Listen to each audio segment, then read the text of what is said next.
All right, good morning. Welcome to the Bring the Heat demonstration, which is live here at the museum and live online. So for those of you who are joining us here at the museum today, welcome. For those of you who are watching virtually, welcome as well. So for this Bring the Heat, we have our very own Chris Rochelle. How about a big round of applause for Chris? He's going to be making an awesome piece today. He's started a little early because this one takes a little longer than 2 hours. We timed it out yesterday, and so he needed a little extra time, so he started a little early. And as you can see, he's working, as you might be able to see, he's working on a rocket ship. Helping Chris out today, we have Helen Tagler and George Kennard. And they will be working hard with Chris to help him make this very intricate sculpture.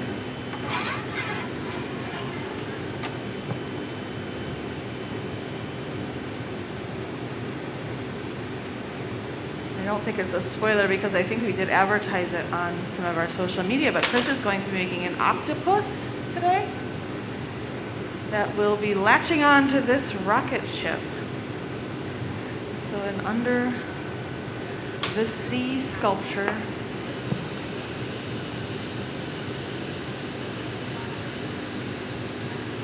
So he's got the fins on the rocket ship.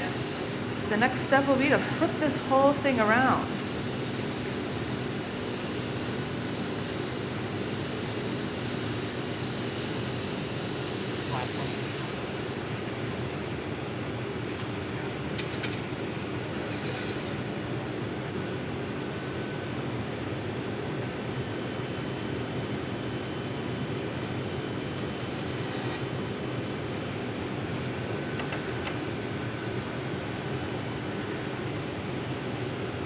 We've got some wonderful camera shots brought to you by our AV team.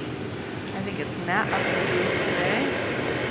We've got Amanda on the live stream. So if you have any questions here at the museum, just shout them right out or put your hand up in the air so we can answer those. And if you have questions online, Amanda she'll be watching the chat streams on our live stream. So if you have any questions, let us know.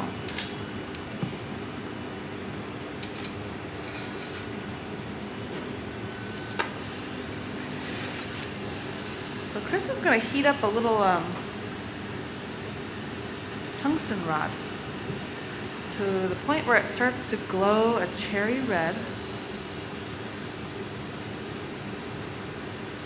It's in a power drill, so he's going to just drill a little hole into this. This is a blown bubble, a blown sculpture, rocket ship. So that's the bottom. And he's going to close off the top once he gets it off the blowpipe. And if he closes this bubble off all the way and keeps reheating it, the air inside will expand, distorting the shape of the rocket ship. And so he's poking little holes, and it will be very hard to see these. You can see that little one. They're just very inconspicuous little holes that allow the air to escape once he closes it off. So he drills right through the glass. Just leaves a nice little hole.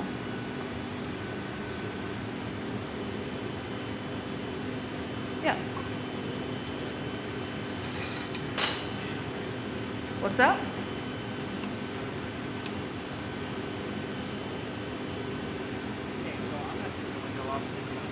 Yeah, usually that's how glassmakers usually learn things.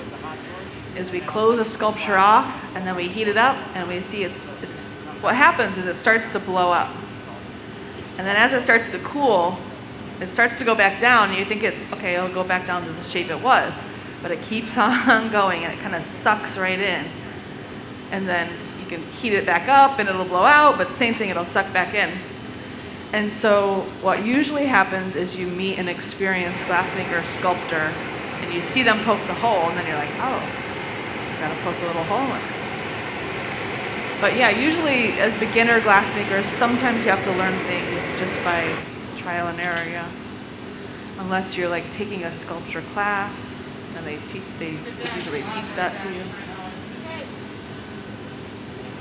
Chris, yeah, at this point in Chris's career, he knows that if he's gonna close a bubble off, and reheat it, he's gotta get a hole in there somehow.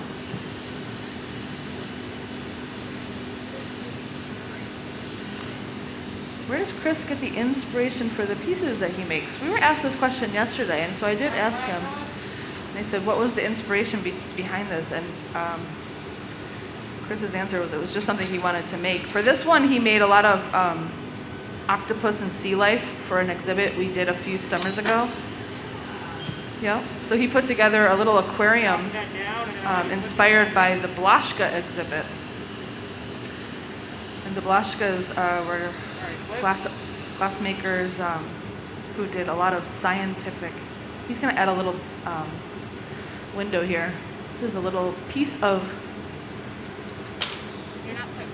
copper blue glass that he blew a bubble and then cut the bubble in half on a saw. So he made it, cut it, and then this is going to create a little porthole window for the rocket. And so he cut it so it fit nicely on there, so he just had to stick it on. And so when we had that Blashka exhibit here at the museum a few summers ago, we did a installation here in the amphitheater and did a special demonstration. And so we made a lot of sea life. They made scientific glass models of very delicate, small sea life in a flame working process. And so when we had that exhibit, Chris made a lot of octopus, jellyfish, coral, made a lot of sea life, and so he thought it would be fun to revisit the octopus. And then you're thinking of a live stream demo. It doesn't take him 2 hours to make an octopus, so he said, what could I do? And he thought it would be fun. Nice little whimsical sculpture to add this rocket ship. So he's going to have the octopus kind of hanging onto the rocket ship. So sometimes there's some inspiration, but sometimes it's just something fun you want to make. It's like sitting down and sketching a drawing, which I know Chris does a lot. I've seen some of his sketches. And so this one's just a fun, whimsical piece.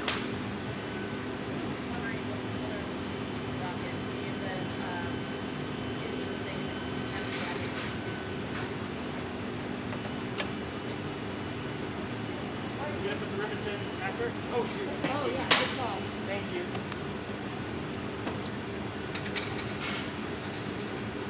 Okay, so we have a question. What is this rocket ship going to look like? What are the colors going to look like? Because right now it looks brown, right?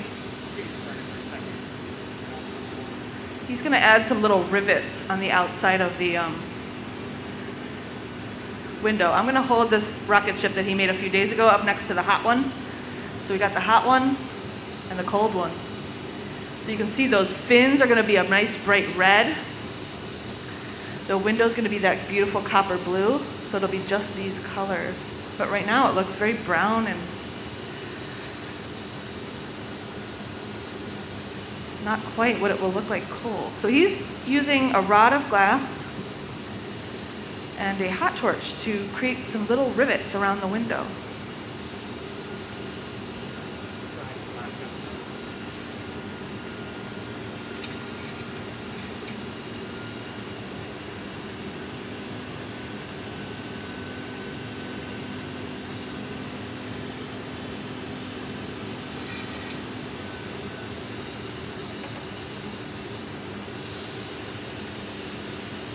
Just a really nice detail.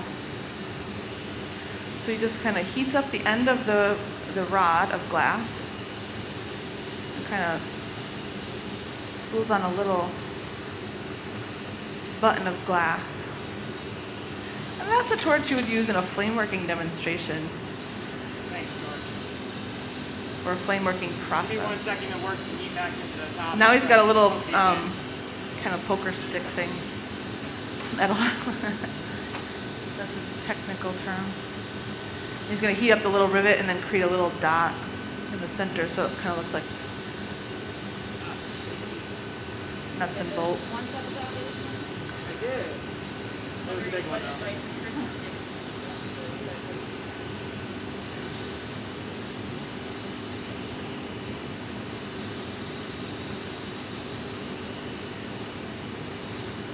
So he's just going to go around and poke a little hole.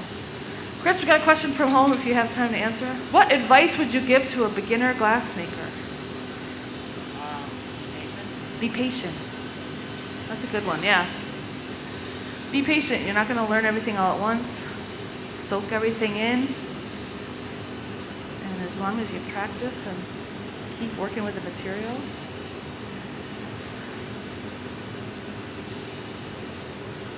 Yeah.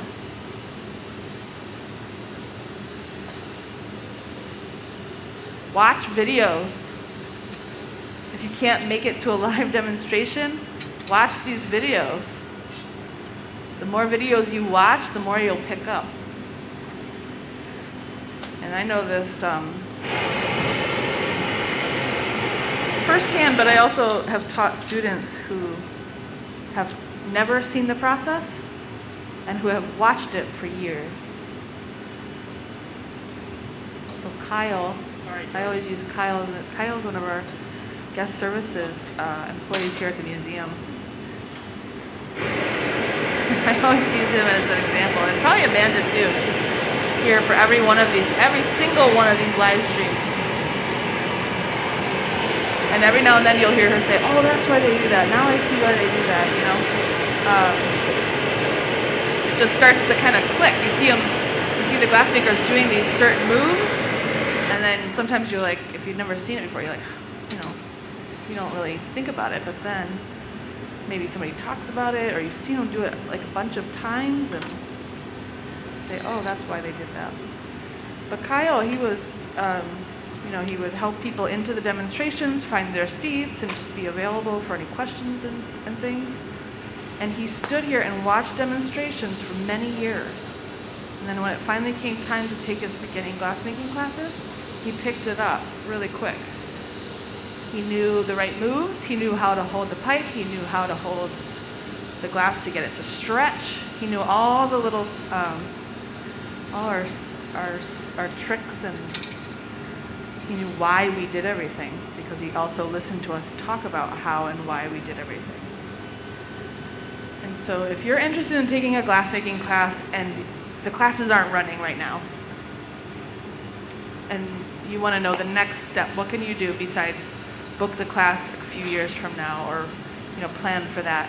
Watch videos. Watch as many videos as you can. Study and learn why and how glassmakers do what they do.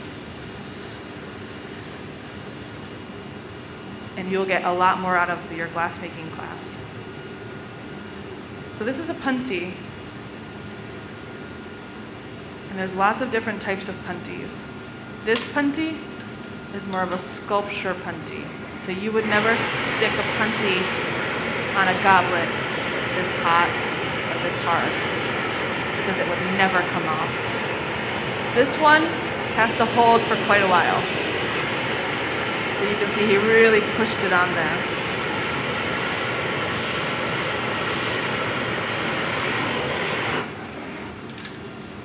They're going to remove this from the blowpipe with a cold set of jacks and a light tap. It pops right off. You flip the whole thing around. So now, you can see up there on the screen, there is a small hole left behind. And he's going to close this right off. Another little trick that he did when he stuck that punty on, and then he hit the punty with the hot torch or the fluffy torch. And that either gives him a little time to let the jack line cool off while keeping the punty warm. So if he let the jack line cool off and didn't keep that punty warm, if he tapped the pipe, it could have popped off in both connections. And so he was keeping that punty warm while letting the jack line cool off, or just making sure that the punty was going to be moving a little bit when they... sometimes we don't want the punty to be moving at all, but sometimes we want it to have a little bit of movement. It all depends on what you're making. And for a sculpture like this, sometimes a little movement is okay.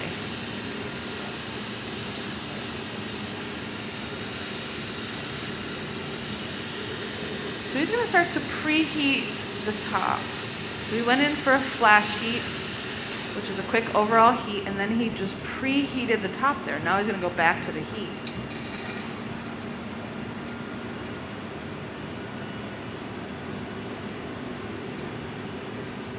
So it goes all the way in, keeping everything nice and hot, and then he's going to back the glass out and just heat the top.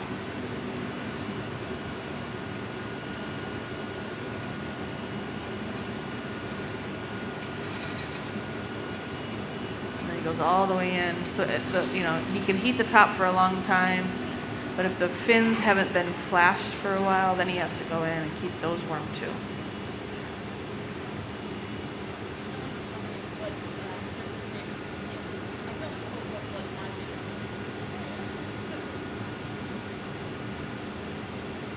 His favorite piece he's ever made. So we've got a question for Chris on the most favorite piece he's ever made, and that's a hard one.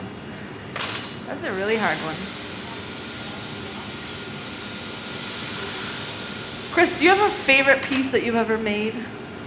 I know it's a tough question, but or the last one you can remember that was one of your favorites? I made the jellyfish for that. I really liked those. He said he liked the jellyfish that he was making for the Blashka display as well. So he had a lot of fun with those, and they're really pretty, and they have a lot of detail, and he spent a lot of time working on the details of the jellyfish.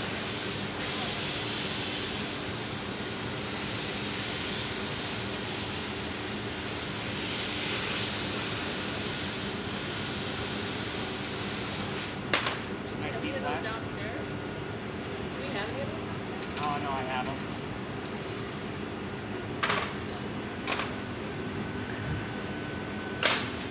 Yeah, that's hard. Your favorite piece kind of changes every year, probably. That's one of the hardest questions. What's your favorite thing to make? Because that changes every day too. And what's your favorite piece you've ever made? That's such a hard question to answer. Yeah, he really liked those jellyfish.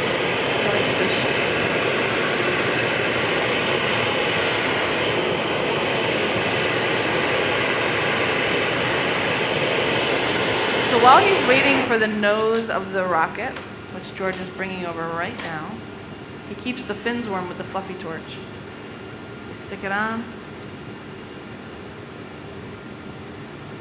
cut it free, and now he's going to shape that up to the cone shape. So now this is why those little holes are so important, because the whole bubble's closed off right now. And what would happen if he didn't put those holes in is that fresh hot glass that they just put on there, it would start a little bubble in that. The rest of it's pretty hard and cold, but that soft hot glass, the air would just expand right into that hot nose, probably. So here he's using a newspaper pad. Might seem silly to shape glass that's over 2,000 degrees or over 1,000 degrees with newspaper, but when it's soaked in water and has a little bit of carbon on it, it's a really nice tool for shaping hot glass. So that looks like the final detail on this rocket.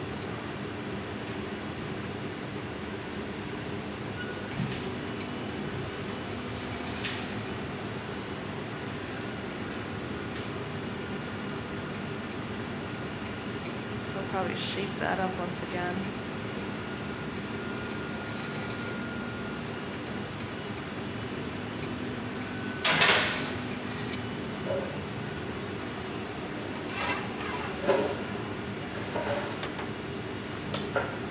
So he'll use the blades of those jacks as well. So we got all sorts of tools: the jacks, the newspaper, wooden boards. And then these are a set of shears called diamond shears. They're called diamond shears because they cut with a diamond-shaped aperture. So he can cut something and keep it round or cylindrical, whereas straight shears would cut a straight line and leave 2 points.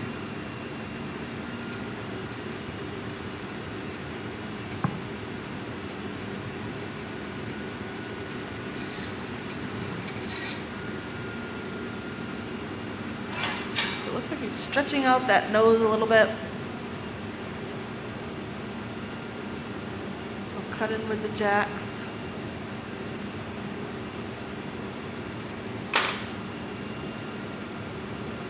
Anytime we want to cut the glass, we have to kind of constrict it down to a small size and then cut it free.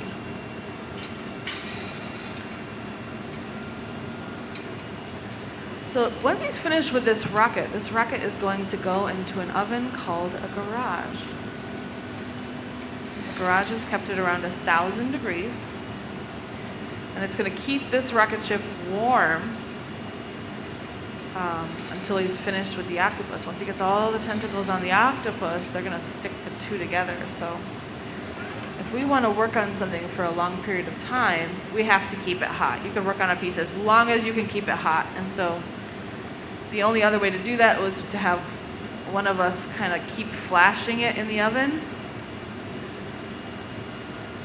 But we have this nice garage, and we even have this little pipe turner that will keep the pipe turning, so it'll keep the rocket centered in the oven. So like right now he's turning the pipe manually,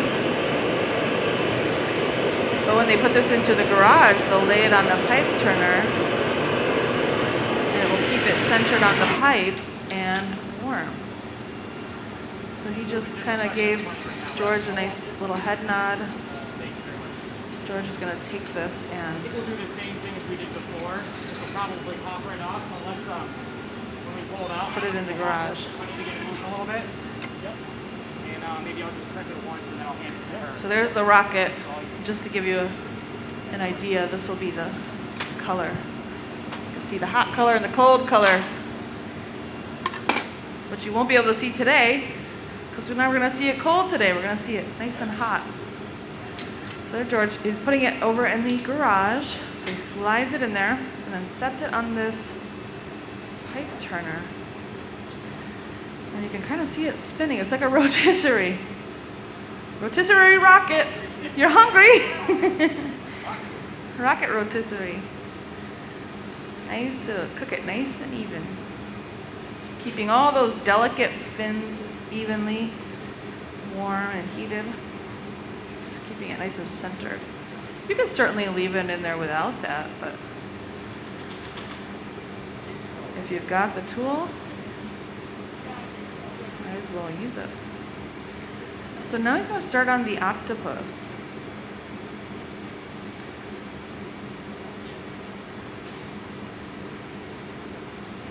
So Helen's getting some powders ready. The type of color that Chris will be using today is powder. So color comes in a few forms. It comes in a powder, a frit, a bar, or you can melt it in the furnace. And so the powder is like a flour consistency. The frit is more like coarse sea salt or aquarium gravel size.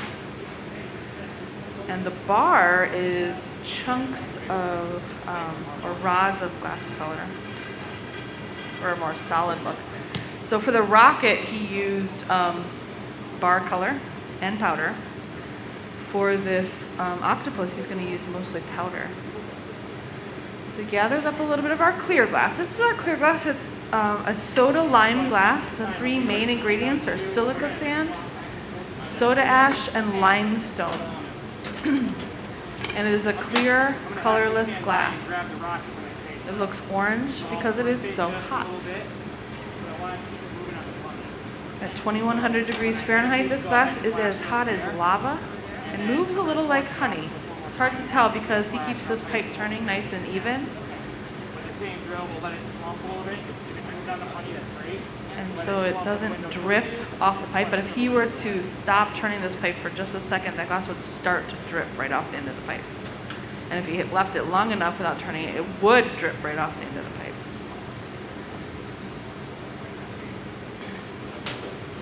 He's going to start a bubble. And these days, while we wear masks, we have a new way of blowing. So he hooked up a blow hose. He'll step on a foot pedal. And you're going to watch a little bubble. So he's stepping on it now, kind of tapping on it. You're going to watch the little bubble. There it is.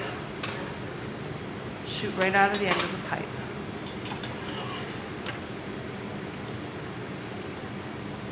Taps on it a little more. And that's how we start a bubble. So we haven't blown glass with our mouths in about a year. Almost coming up on a year. We've now blow glass with our feet. Compressed air.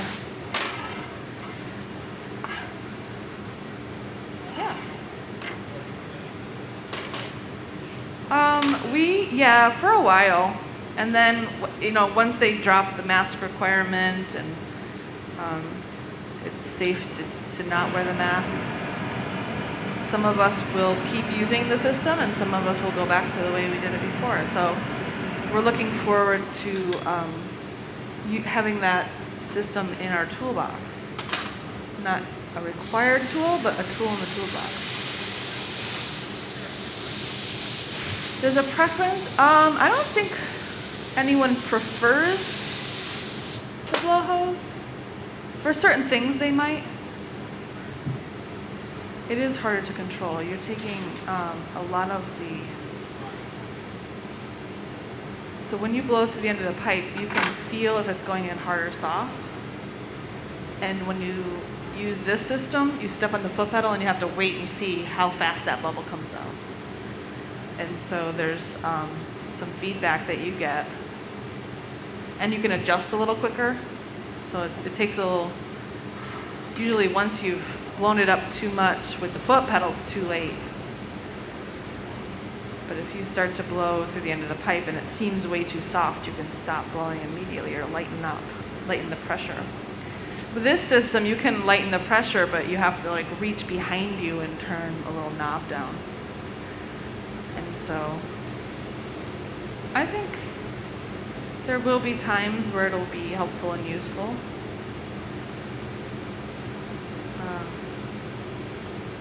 But right now, there's quite a few of us that work together. And putting your mouth on a pipe that 10 other people have touched. We do sanitize them and clean them, but when there's a virus going around, you don't really want to put your mouth on anything. So, what's that? Yeah. Yep.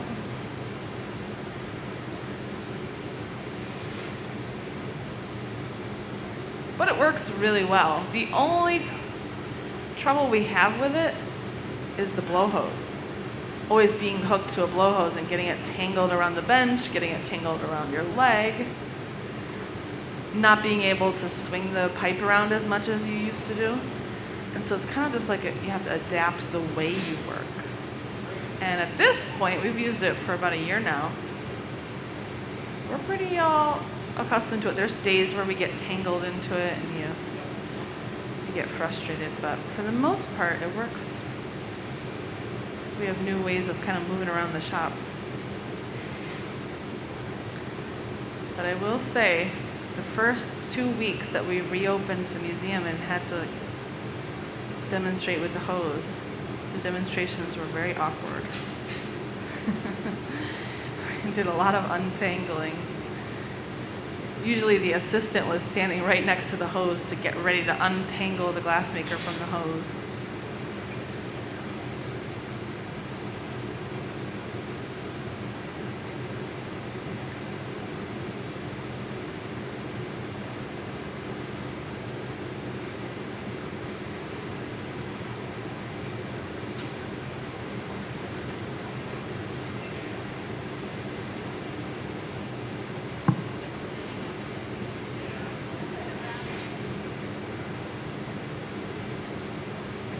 So he's applying the powder in a powder booth. So any powder that gets airborne, that booth will filter it out of the air. And this looks like a blue powder, but this is a nice purple. I think it's a reddish amethyst.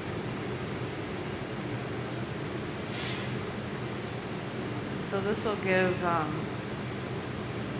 nice powdery quality to the color application. And of course, while it's hot, it's not going to look purple at all. It's going to look orange or cherry red. So color is quite deceiving when you're working hot. So we put a few layers of white on as a base, and then the purple is transparent, so you'll see the white behind the purple. It will just act like a nice background to make that color pop.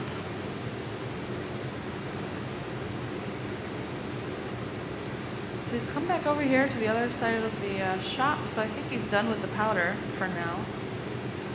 He's got a few good rolls on there. Few layers to melt that in and get everything running nice and hot. And remember, he has that small golf ball sized bubble in the glass still, so it's not going to take much pressure to inflate this.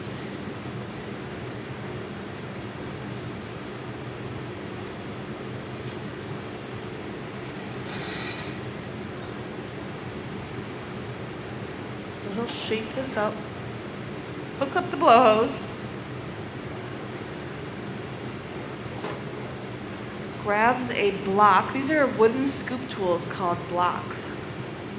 We keep those in the bucket of water behind us because we want them waterlogged. The hot glass glides along on a thin layer of steam. And fruit woods work really nice because they have a dense grain pattern. Slow growing woods. And a low resin content. See how he picks his feet up a little higher now as he walks around? Step over the hose.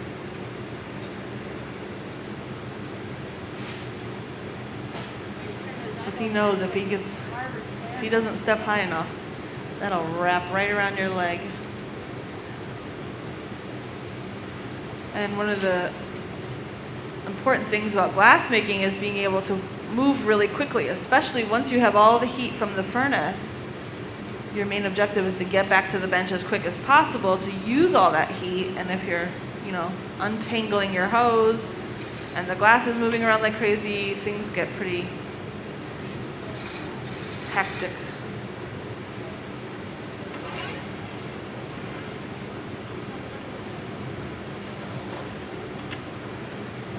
So he'll shape this up again. The blow hose is nice because Chris doesn't have to have Helen squat down at the end of the pipe either and ask her to blow. So it's kind of nice if you're low on assistance people. Right now we're not low on assistance, of course, but if you only had one assistant and they needed to do something else while you needed to inflate the piece, this is nice because you don't need that extra person.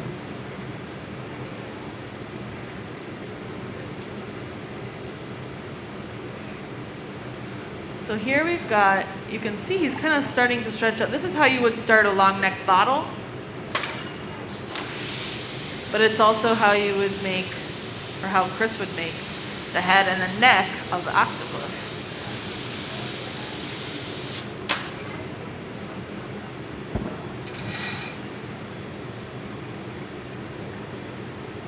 So he goes back in, gets everything a quick overall reheat.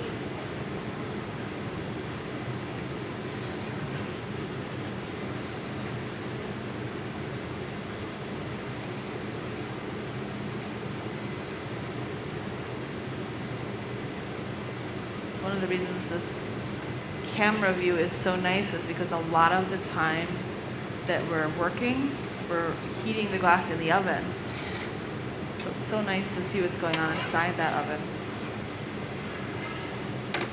For those of you who don't know, that is from a small window, not a special camera, and it's not inside the oven, but it's a special window of glass.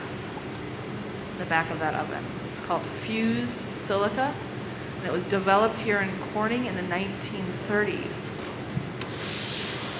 Corning is home to Corning Incorporated, which was originally Corning Glassworks.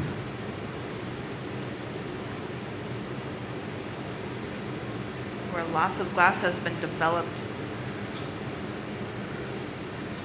throughout the years, making Corning a center for glass innovation. So that fused silica, which was used for the space shuttle's windshield. It's also one of the 2 high purity glasses that make up the core of optical fibers. So 3 scientists here in Corning in the 70s put those 2 together and came up with the version of optical fibers that we use today. The very first light bulbs were made, hand blown here in Corning. So some of Edison's very first electric light bulbs.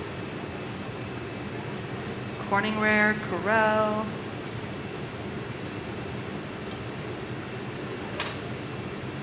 The red and green glass that they used for the railway lamps.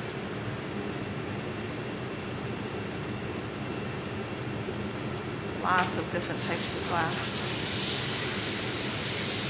And today, the Valor glass, the glass that's used for the COVID vaccine vials, they have a special coating on them that as they go through the production line, as the glass bottles vibrate together, you don't get microparticles in whatever the vial is holding. So, pretty special. So they're developing, some of these, we don't usually wait for something to happen and then develop a glass. They've been working on medical grade glass for a long time before the pandemic. But it was cool that it was able to come into play as soon as it did.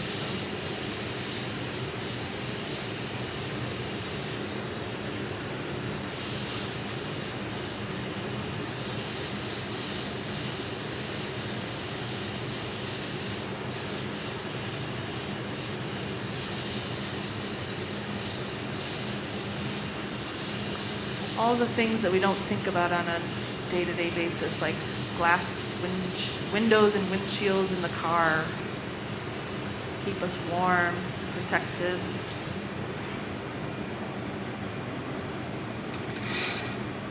The screens on our phones.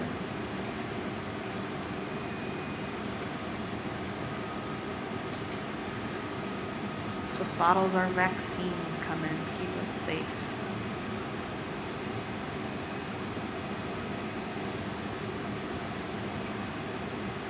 Don't forget that lasagna that's in the freezer that you're going to pop into the oven tonight.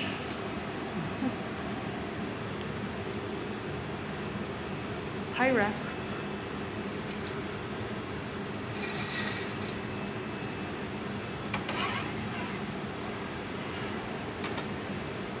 Our soda lime glass, if you took it and put anything hot in it, it would blow up. So that's why Pyrex and that type of glass is so important, because it withstands the temperature change so well. I had a friend in college, she made a handmade glass mug. She was so excited to put her coffee in it. As soon as she poured the coffee in it, it blew up. You definitely can put hot liquid in soda lime glass, but you have to warm it up slowly. You have to swirl it around. It doesn't take that thermal shock. It will withstand the temperatures, but it has to be brought up slowly. And even then, it's kind of tricky. So a question we get asked a lot is, once you finish a piece and it's cooled, could you heat it back up and rework it? And you can, but it's risky. It's not like a real easy thing to do. But it's definitely possible. Something like an octopus sculpture would probably not work out that well because of the thicker and thinner areas and the long tentacles. But if you had sort of a thicker object that didn't have a lot of fine detail on it, it might be a little easier. A plate or a platter, probably couldn't pick that out of an oven and heat it back up. Just the size and the thickness.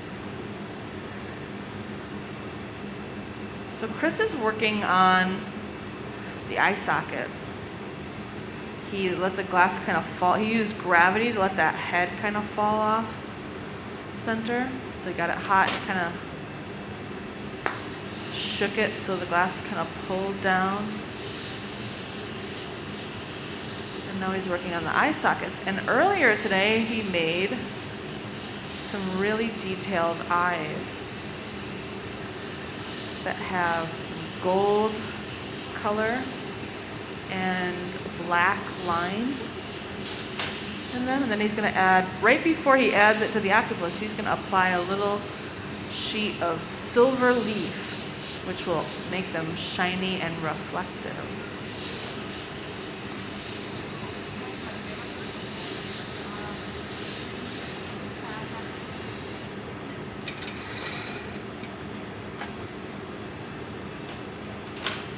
We have a question about that newspaper pad. And the question is, does it have to be a certain thickness?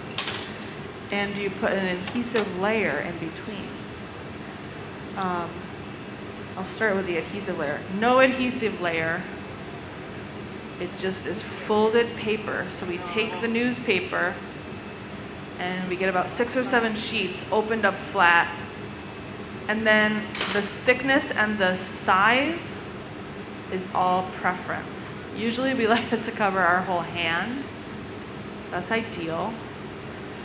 But some of the glass makers, even the glass makers on our team, there's about 10 of us. Some of us like a really thick newspaper, and some of us like a thinner newspaper that you can squeeze. It also depends on the project. If you're making a big, huge piece, a thin newspaper is not gonna be ideal because your hand's it will heat up a little bit, and it'll be like a heating pad on your hand. So if you're using really thick glass, you might want to make a thicker newspaper. If you're making more delicate work that you want to squeeze the glass with your hands, you would make a thinner newspaper. And then I even know Chrissy Lapham, she's one of the local glass makers here. She makes a certain piece in her production line where she makes a teeny tiny newspaper that she uses with her fingers. It's so cute. It's like 2.5-inch square newspaper, and she squeezes a little disc with the paper. So size and thickness is all preference. But yeah, no adhesive. Once you get it wet, those papers stick right together and you don't really need an adhesive. It's more of a special fold. I'm gonna fuck this up. I'm gonna powder a little bit more and then I'll put the eyes in there.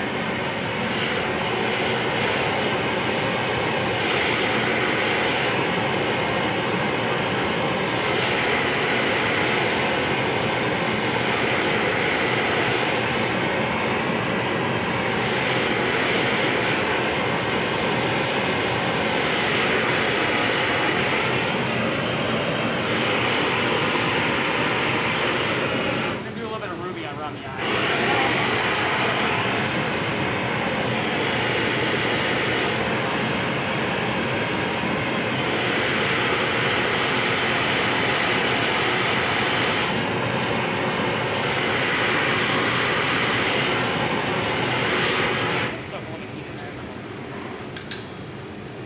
All right, so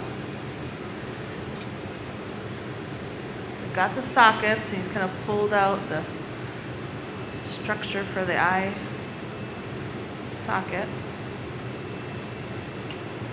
You put a little water on the newspaper. That's like when you're flashing the piece, that's when you get your tools ready.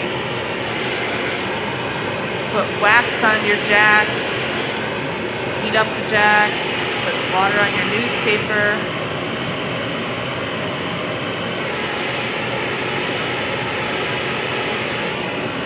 Looks like he wants to shape the back of the head some more, so he's preheating it with a fluffy torch. You You can see the area that's starting to preheat. It's glowing a little bit.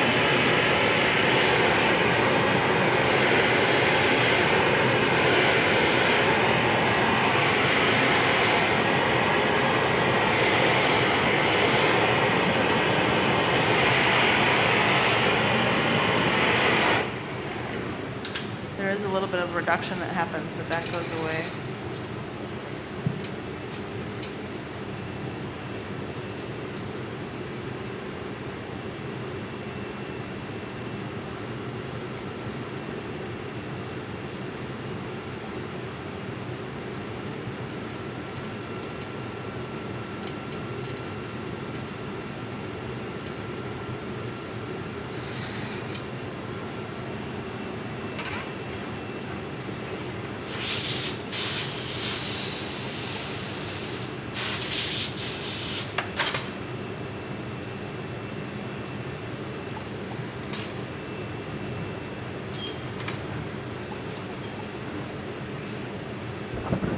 So we had a question about soda lime and borosilicate glass,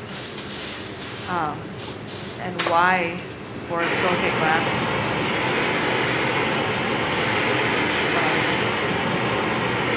Why you can take that out of the freezer and put it in the heat real quick, and why our soda lime doesn't do that. And the quick answer is that boron material lowers the coefficient of thermal expansion. So it's that one ingredient, the chemistry of the whole thing lowers the coefficient of expansion, which you'll hear a lot when you hear glassmakers talking about what type of glass they're using. Like you could say, I use soda lime glass or borosilicate, but there's different numbers that go with that. And the numbers are the coefficient of expansion, or COE. So if you're using color with your glass, you want to make sure that it has the same COE as your furnace glass. So we're using System 96, which is a COE of 96. So if we use any color, we want to make sure it has a COE of 96 and it's compatible and it has that same coefficient of expansion. Borosilicate has a lower coefficient of expansion.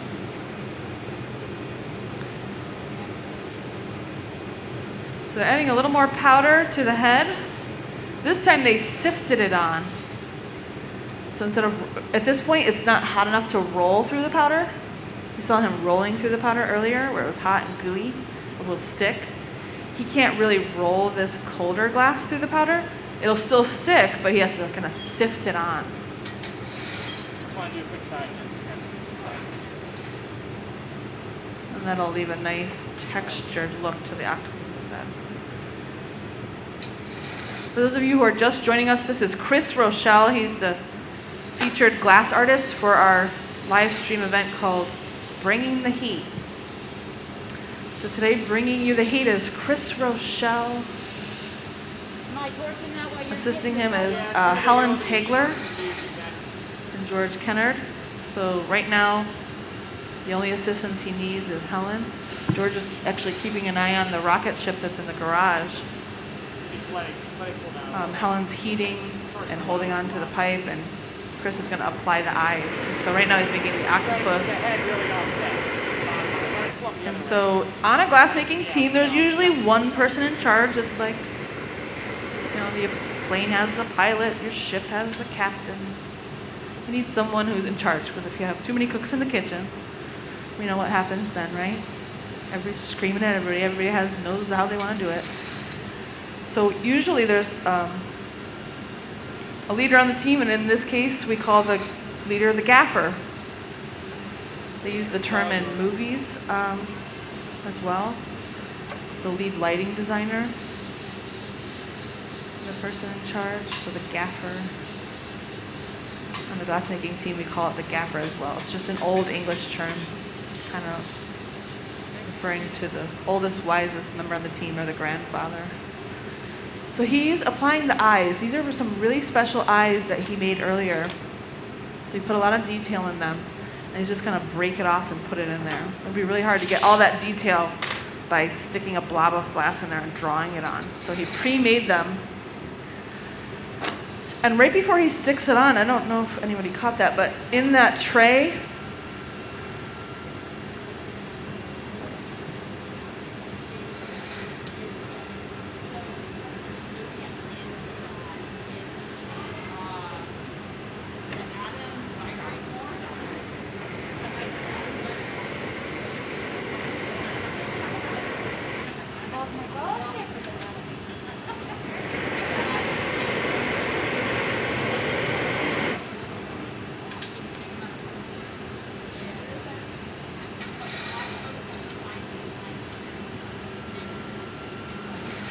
okay.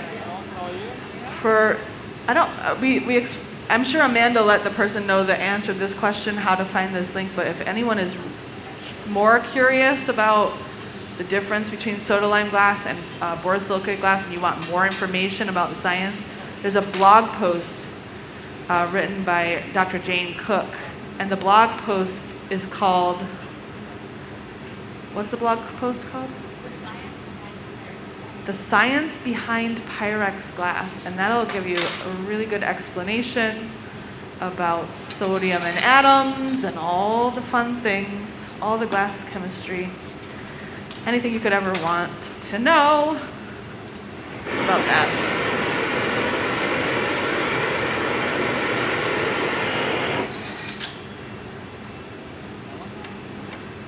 So he's applied the eyes. There's lots of resources on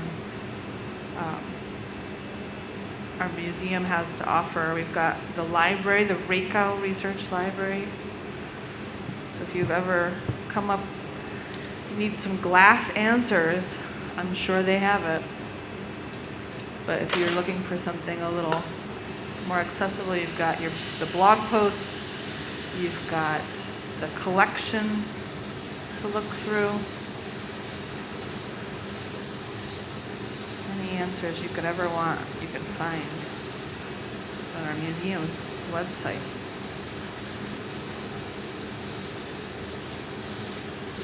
So it's going to heat the eyes and kind of maybe push that glass around the eyes so it kind of looks not like the eyes are sitting on the head, but that the eyes are actually part of the head and inside the head. These are all the little details that make a sculpture by an experienced glassmaker so detailed. Doesn't skip out on any details.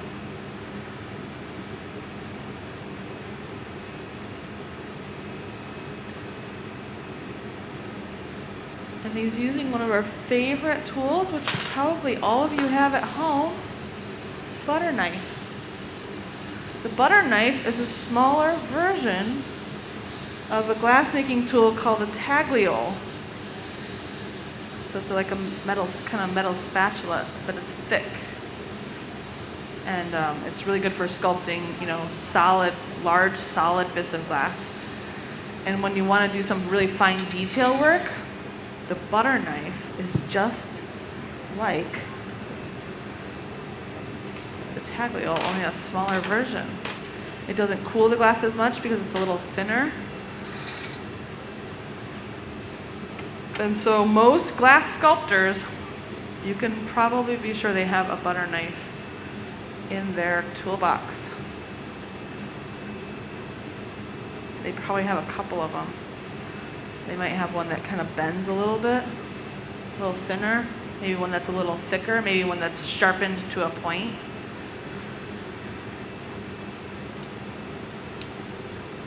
And glass sculptors will come up with all sorts of tools. If they don't have a tool that they want, they can make it. So they're going to start the punty. Is that what you're working on? So they're going to flip this around. Right now they have the head of the octopus made, they've got the eyes. Now he's going to flip it around so he can work on the tentacles. So George is going to make what's called a punty, and we talked a little bit about this earlier. Punties come in a lot of versions. So for a goblet or a really delicate piece, you would want a really small, delicate punty that would pop off really easily. For a sculpture like this, they're making a octopus that's holding onto a rocket, and there's going to be a lot of heating, a lot of pushing the glass around, and so they need a more substantial punty that will probably have to be cold worked off. So some punties we want just to pop off easily. Some punties we want to kind of hold on and be more of a permanent connection that we can grind off later. And I think for this octopus, that's what Chris wants, is a sculpture punty that he will leave a little bit of the material on the head and kind of grind and polish it off later. And so George is working on that. It's going to have to be on here for quite a while, next hour or so. And it has to hold the weight of 8 tentacles and a glass rocket ship. And it has to kind of move around a little bit. So George gathered up a little bit of glass. Like this would be a normal size punty for a bowl or a vase or something, but I think he's probably even going to gather another bit of glass on top of this. I could be wrong, but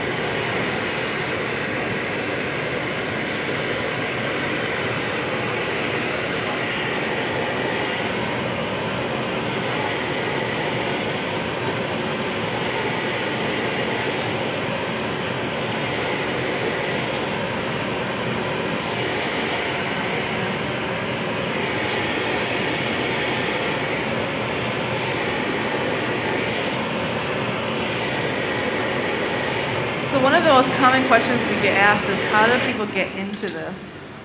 And I would say most of the time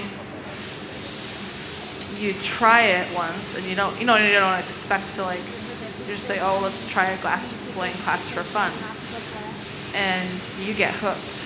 And a lot of us went to art school, like Chris went to art school, not starting off as a glassmaker, he started off as a sculpture major. And they offered glass blowing at his college. He went to Hartwick, out in Oneonta. Whoop, there the blow hose popped off. And he took a glass blowing class, and he's been blowing glass ever since.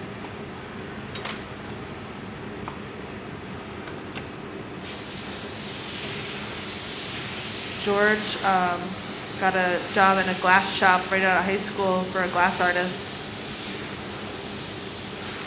George, you weren't looking for glass blowing jobs, were you? No. He kind of just got a job and fell in love with the material. And Helen, I can't remember, did you start off as a glass major? No. No, Helen didn't either. What did you do? Graphic design. Graphic design, yeah. I took one class. You took no graphic design? You're like, yeah. That's usually what happens. A lot of us, Chris, George, and I, we grew up in the area, so we were, came to the museum probably when we were kids and have been around glass. But like even then, we weren't, in high school saying we want to be glass blowers. Something we were introduced to once we saw the material and tried it ourselves. And, they're going to punchy this. A few drops of cold water and a light tap. And then usually what happens, so one of our glass makers went for ceramics. Now he's, took a glass blowing class in college, and now he's a glass maker, switched his major. And that's usually what happens. You walk by in college, your first day, some people don't really know what glass blowing is, and they walk by the glass shop, and you look in, and what's happening in the hot shop, they're playing music. There's more than one person. They're all like having fun. There's fire, there's flames, and there's this gooey, molten material that you have to keep on the end of this stick. And it looks like so much fun. And you get hooked. You try it once, and How many of you have seen Blown Away? How many of you want to try glass blowing now? Maybe. Yeah, some people are like, no thank you. Fire and flames and glass breaking, no thank you. But some people are, I know a lot of people that watch the show are trying to get into classes right now, which is tricky because they're not really offering them because of the pandemic, but pretty soon that'll start to open up and you'll be able to get into a hot shop. And some people try it and don't switch their career. You know, that happens as well. You can definitely blow glass for fun. But it's like, everything. There's different types of personalities are drawn to different processes. Like even in glass, different personalities are more drawn to flame working than furnace work.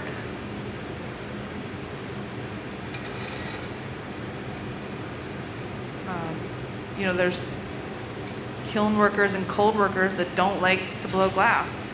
They just like to do the cold end and work in the kilns. So it all depends. Like everything, different personalities mesh better with different things.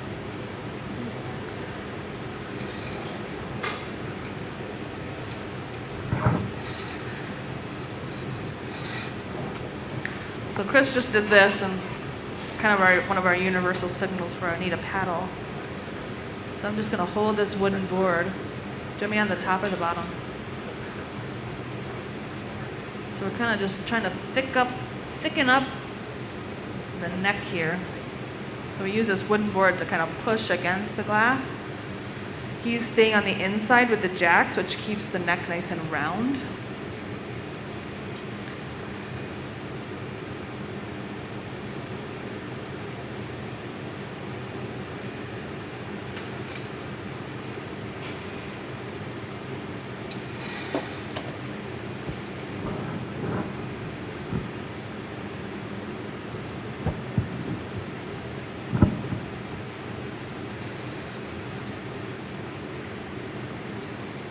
Helen is starting the tentacles, and what she's going to do is she's going to apply some color to a bit, and she's going to roll through some white powder, and then on one side she'll add some purple powder. So right now she's adding just the purple powder on one side, and what that's going to do is it's going to allow her to bring the bit to Chris, and when he applies it, the top of the tentacles will be purple, and the bottoms of the tentacles will be white. So it allows them to create the different colors in one bit of glass, which is a really nice detail.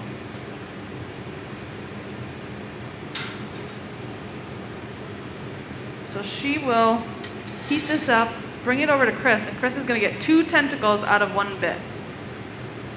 So this will save them a little time. It'll also make a lot of the connections a lot cleaner. So just give that one more heat.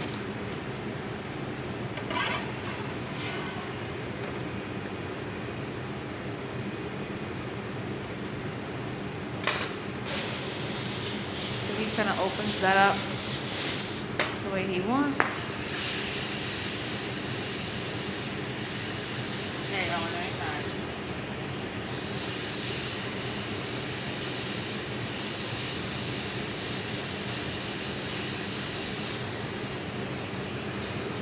So Helen brings over the bit, nice and hot. He's going to stick it on. He really kind of mushes it on there. Cuts it free. Squeezes it flat-ish. Making it a little wider with the flat crimps. And then with a set of straight shears, he's going to cut this into 2 bits. Now cutting through glass is very easy when it's hot. It's only when it's cold is it difficult to cut through. And I would say it's probably like cutting through caramel or taffy with shears. It's kind of spongy. if you've ever cut, I've never cut caramel or taffy with shears, but that's what I can imagine. They say orange peel, but orange peel would be the kind of same thing, or wet cardboard. Just kind of spongy, but easy to cut through.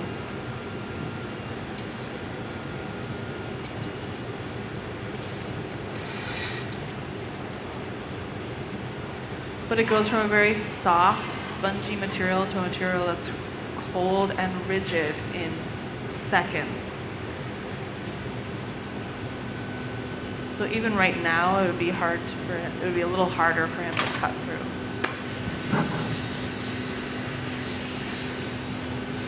So ideally, we want to cut through the glass when it's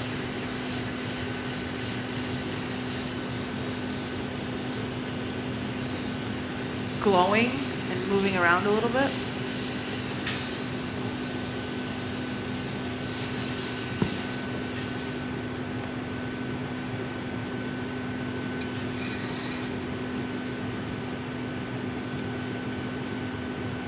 So as he's working on these two tentacles, Helen's already preparing the next set by rolling through the powder, getting a few layers of the powder on there. We want the color to be nice and dense, and so she rolls through that a few times.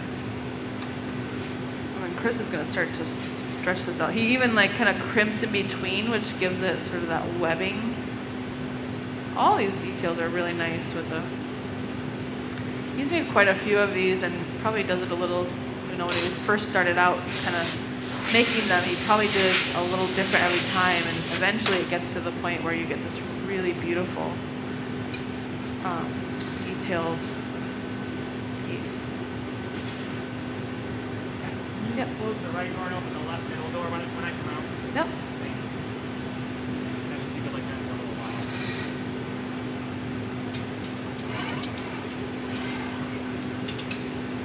So these glory holes or reheating ovens, they have a few sets of doors on them.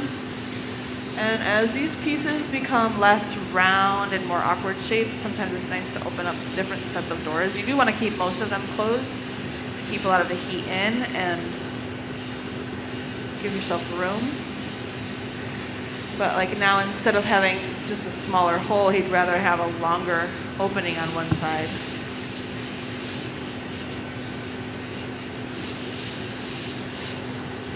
Flash and I'm good, Helen.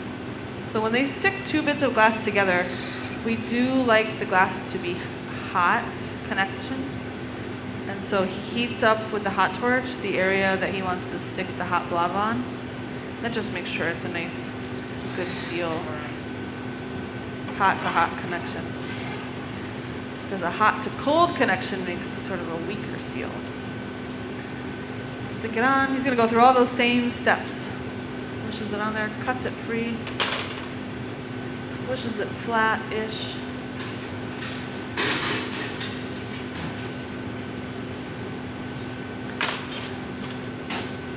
Straight shears cut it in half.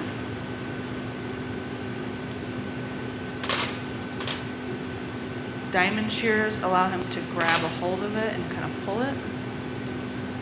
And then that little squeeze in the center to make it look webbed.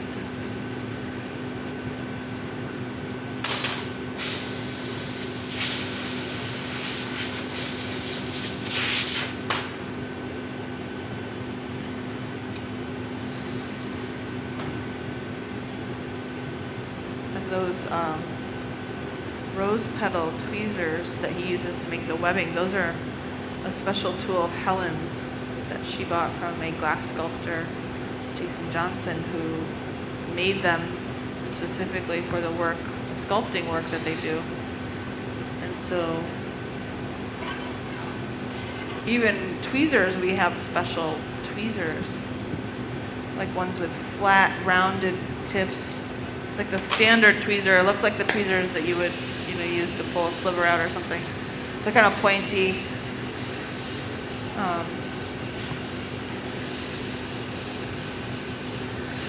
So there's different types of tweezers as well as different types of shears. A different tool for every job.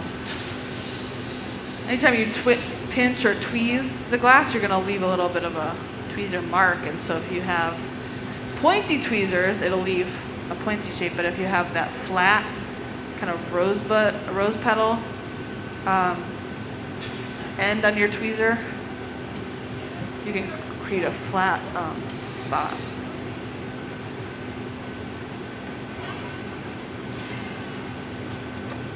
So right now he's using that rose petal. It's a flat, kind of wider bit. The flat crimps he used earlier allow him to squeeze something flat. It's also nice because these tweezers, this one the tips come together, this one they have that kind of flat surface that will squeeze together. So anytime anyone does any glass sculpting, Helen brings out her special crimps for everybody to use, which is nice. We need a set for the shop here.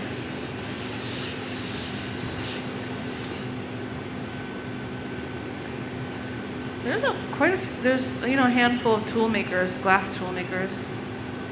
Can you widen the tip of these too a little bit more? A lot of our tools Just a either little come wider from on the Carlo tip, Donna, contact. a Thank glass you. tool maker on the island of Murano, or Maruko, which is a Japanese company. A lot of our jacks are Maruko jacks. Our shears are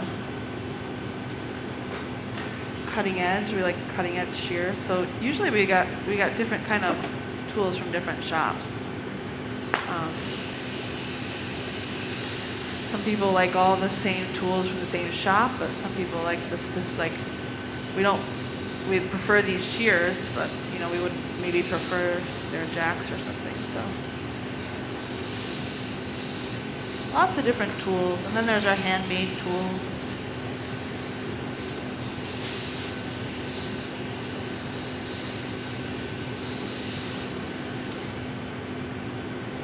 So we got 4 of the tentacles on now. Helen's working on the next set.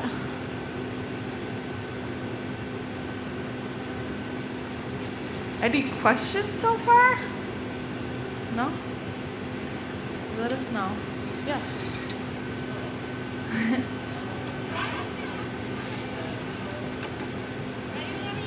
Anytime, Helen.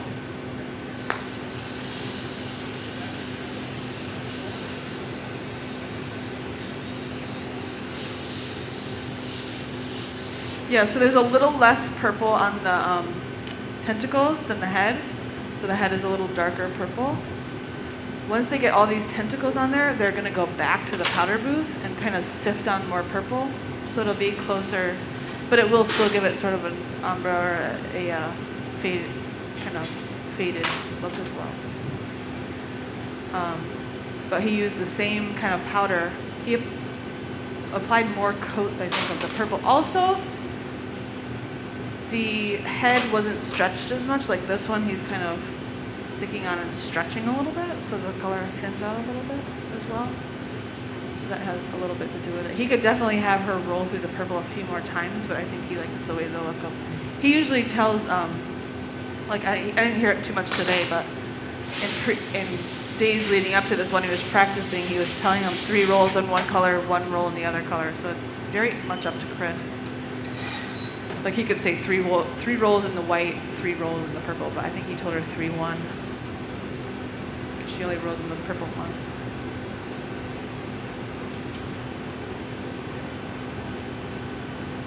And then anytime there is times where the heat kind of affects the color, and also blowing and inflating the glass will stretch it a little thinner. So it's kind of something you have to adjust for as you're making a piece.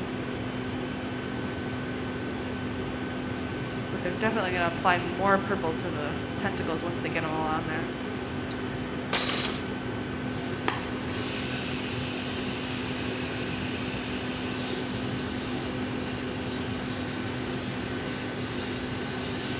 Just going to start softening those connections so they don't look like attachments. They look more like they're part of the body.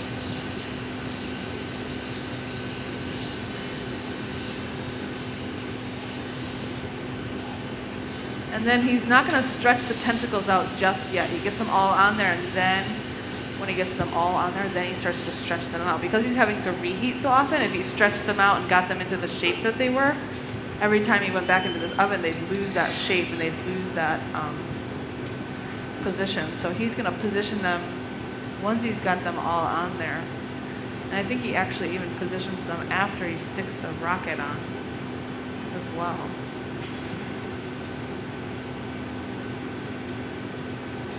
But he knows how long to stay in this oven by the way the glass starts to move. You can see when he's in there, it starts to kind of move a little bit more. So we watch how the glass starts to move to tell the temperature.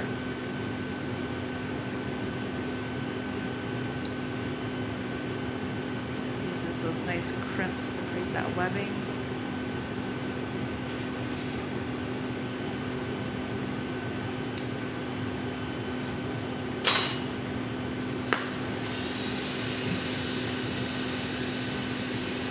You just gotta keep that punty warm. So it's just adding a little heat to that punty connection. That's the only thing holding the glass on the pipe at this point. So if that gets too cold and cracks and pops off, then we're in trouble. So he's gotta keep that nice and warm as well.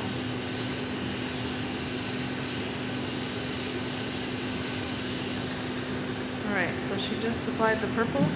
Question? Yeah. A little louder if you could.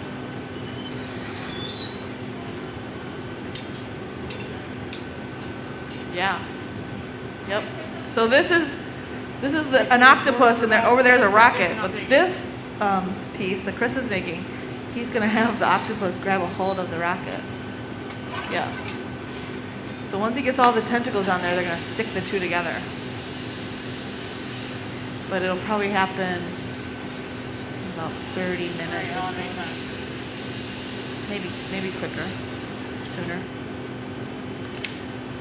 Okay, sticks it on there,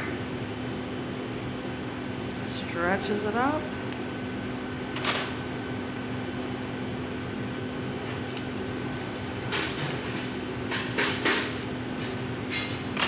It's a nice shot of the eyes and everything, the detail. But see the color of the one that he's cutting now? It has a little bit of a yellow amber glow to it. That's the only glass he can cut through his shears right now. The other glass is very cold and hard. And by cold, we mean like over 1,000 degrees still.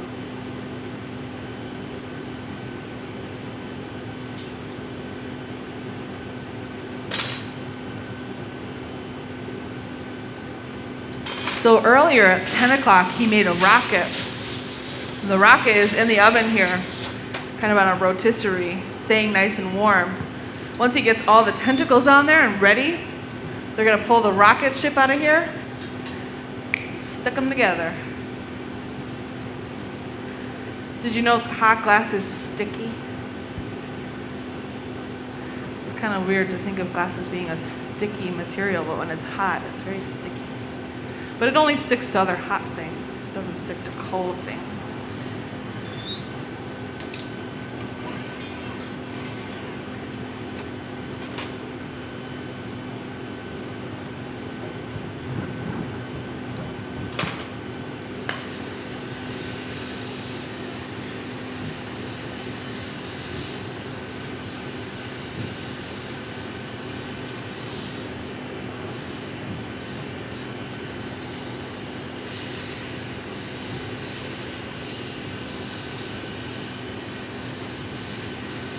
It's just kind of melting in the seals where they're stuck together, so it melts in really well together.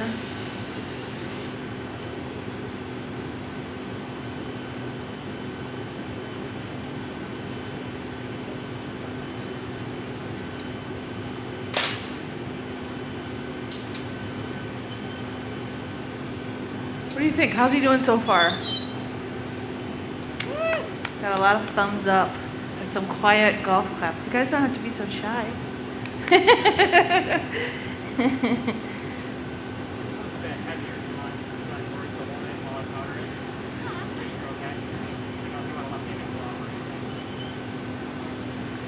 How long what?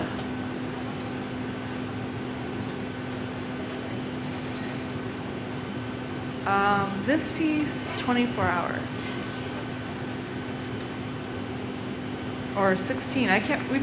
Yesterday we put the one on a 16-hour cycle. He said 24 hours for this one. A piece like this, you could cool in about 8 to 12 hours. It's all relatively the same thickness. Because this one is like thick and thin, and there's going to be the rocket ship, and everything's going to be stuck together, we're going to cool it slower.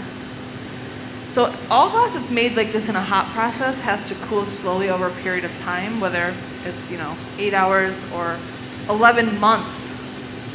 The largest piece in the museum's collection, which is the 200-inch mirror disc up in the Innovations Gallery, which was cast out of Pyrex here in Corning. The first attempt was cracked, which is the one that's in the collection right now. They're going to add some powder to the top of the tentacles. So he's got that purple powder in the sifter. He's going to tap it, and it's just going to lay on the tentacles to give the tentacles a little more purple color. Then they'll melt it in, and it will start to look purple. Right now it's just powdered glass, so it kind of looks white or opaque blue. It's going to brush some of it off. We got some on the eyes. The eyes have this really nice metallic detail. So before they heat it in, before it becomes permanently attached, he can dust some of it off.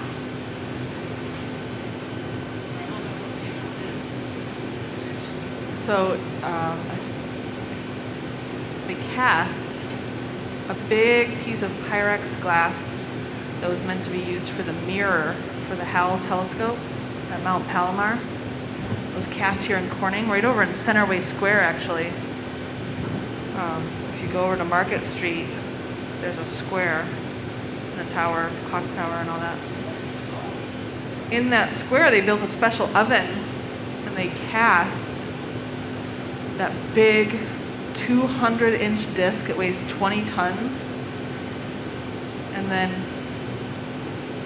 that piece of glass had to slowly cool for 11 months. So they sealed it all up in a big oven.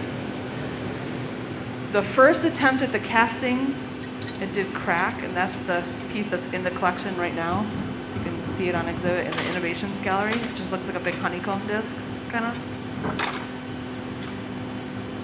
The second attempt at that casting was shipped on the train, the railway system, out to Mount Palomar. It's in the telescope today. The wedding was really good. Thank you.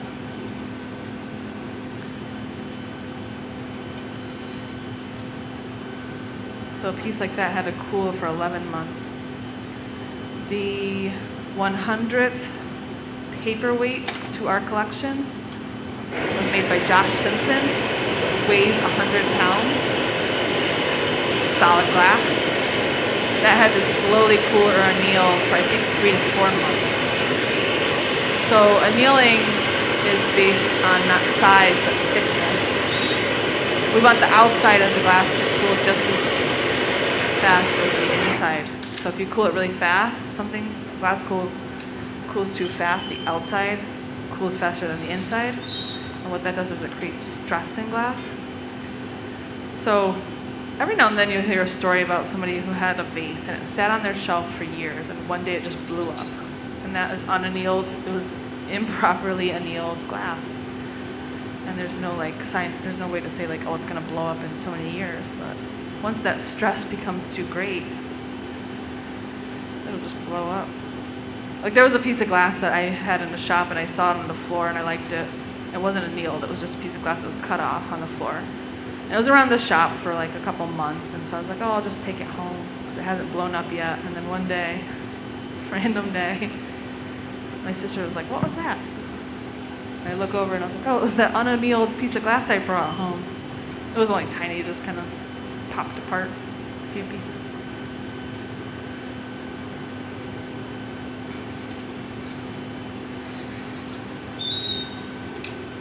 Look at that. So he can use heat and centrifugal force to kind of lengthen and spread apart those Can you calculate the annealing time? No, there's a formula. Yep.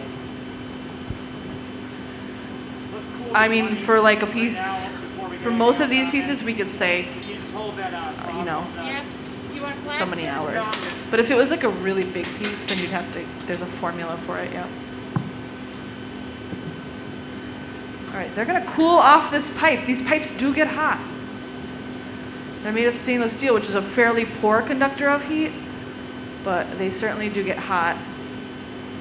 And so right now he's just kind of pumping some cold water up onto the pipe, and Helen was keeping some water from preventing little tiny cracks on the octopus. So if any water splashed on the octopus, it would crack the glass at this point.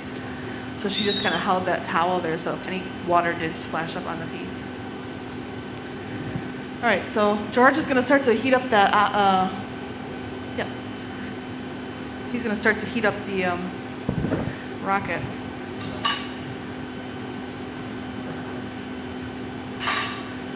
So we've got it on this kind of little rotisserie machine thing.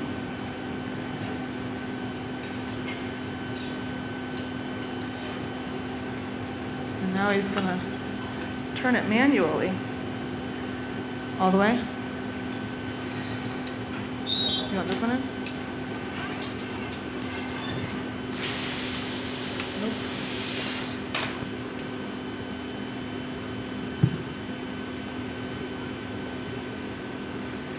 So this is what the glass was spinning on inside the garage. Just kept the pipe turning.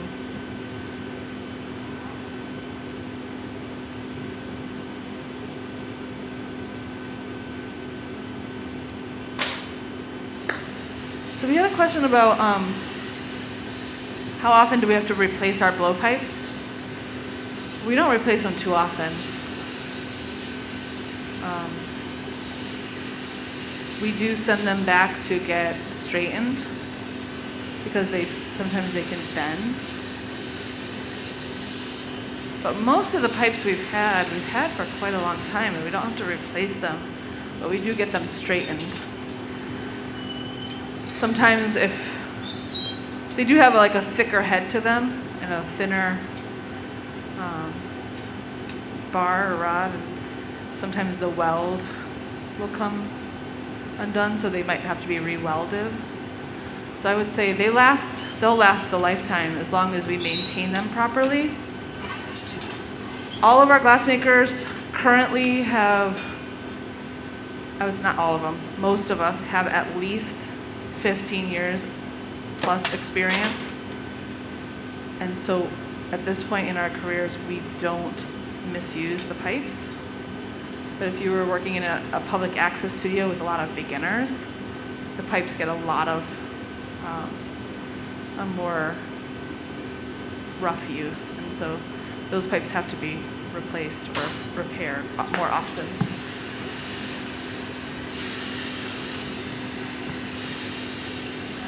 What's that? Yeah.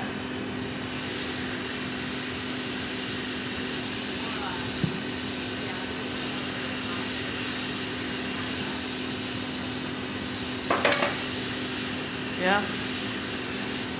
Yeah, there's so much to learn as beginners. It's not just about learning how to the process. There's a lot to learn about maintaining equipment and using equipment properly. As beginners, we try to just not burn ourselves and finish the piece. You're not worried about keeping the pipes straight too much or overheating them, or a lot of times the pipes bend if you get the pipe really hot to where it glows, and then they'll stick it in the bucket of water and the pipe will just bend, and then it's like this. You can't make a straight piece on a pipe that's going like this. And so keeping these pipes nice and straight is one of the key things, and the key to that is to not overheat it, to not cool it in the wrong spot, not to throw it around the shop too much.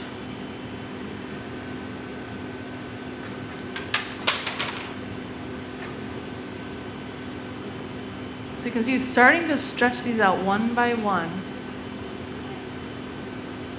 Some of them he gives a little bit of a curl too, a little bit of movement. This is where the octopus is really gonna get some personality.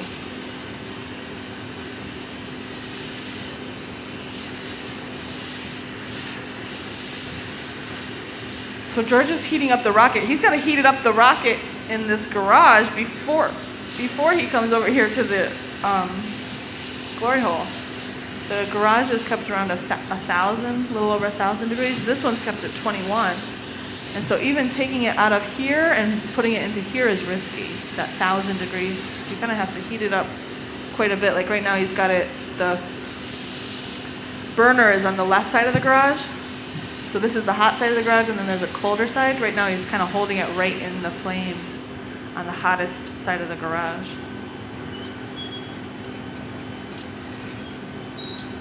Warming up everything.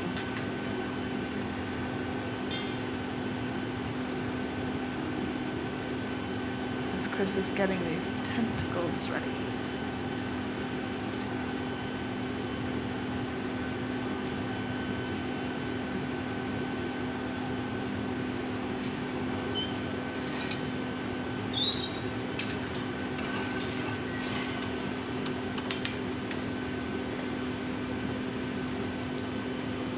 So Chris is making this look really easy. I don't know if all of you noticed, like all you gotta do is pull the tentacles and heat it up and turn the pipe. But what you're seeing is over 20 years of experience. A beginner would make this look so hard. So hard.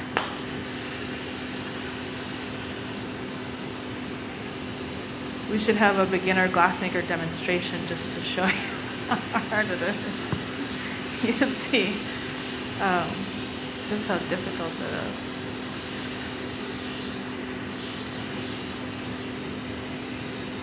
We know because we were once beginner glassmakers and it was so hard. You'd watch somebody like Chris and you're like, oh, I could do that. And then the piece blows up in your face or blows up in the oven and hits the floor. There's glass broken all over the floor. You gotta try again.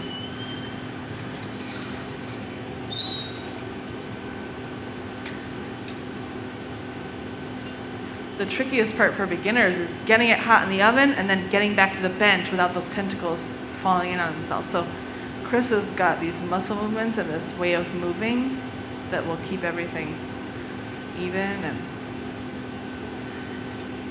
like he gets back to the bench really quickly.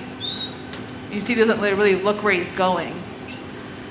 Like a beginner will have to kind of move like this and watch where they're going because you're not familiar in this shop, but Chris works in the shop every day. He can look at the glass and walk back to the bench and not have to worry about where he's going too much. All right, George is going to pull the rocket out of here. Just the two doors?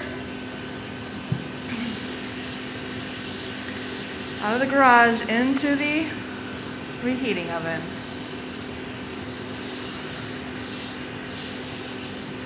What you need.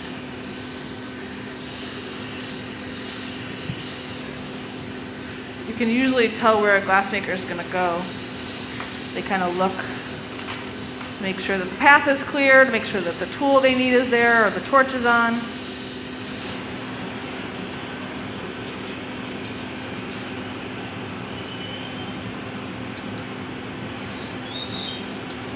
And Helen knows when Chris stands up, he's going into that oven. So he doesn't even have to say, open those doors.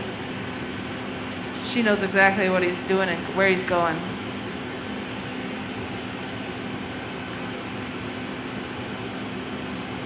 So it's almost just as important as that your assistants have just as much experience as you, because you otherwise would have to instruct them everything to do, like open the doors. Yeah? What's that? Like cool the pipe, sure.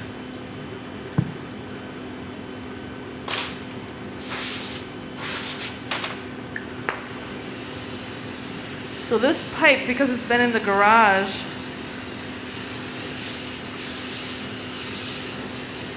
it's gotten hot.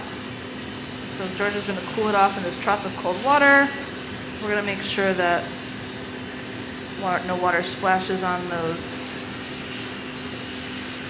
fins, and then he's going to wipe off the pipe so it's easy to turn. A wet pipe is kind of slippery, and so he'll wipe that right off.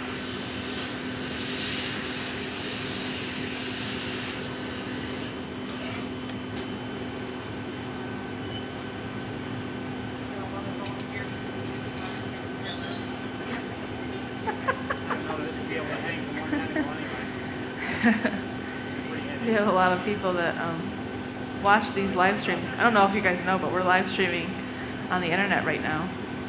And so on YouTube and Facebook Watch or Live or whatever it's called. And so a lot of glassmakers who have come to the museum for classes and stuff are either volunteering themselves for the beginner glassmaking demonstration or volunteering, some of our staff that has taken a few classes, like Amanda. She runs all the social media and all that kind of stuff, and so she's taken a few classes at the museum, so she has a beginner level experience, and so some people are volunteering Amanda to demonstrate beginner glassblowing. How do you feel about that?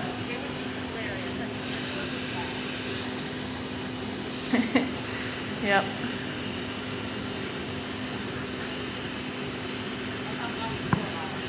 Yeah. Yeah, as beginner glassmakers, we make what are called floor models because they usually wind up on the floor. It's fun to watch that Blown Away series on Netflix because here we do a lot of demonstrations that we've done before, and Chris has practiced this a few times. But if we were under a little more pressure and we had less time, you'd see some more glass breaking for sure.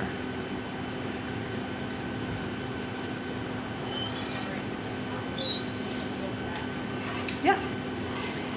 Yeah. So a question from home was, is it possible to re-anneal glass? Of course, yeah. So if something, let's say the power went off tonight and this piece cooled too fast, but it was still in one piece, we could re-anneal it and make sure that it had that right cycle.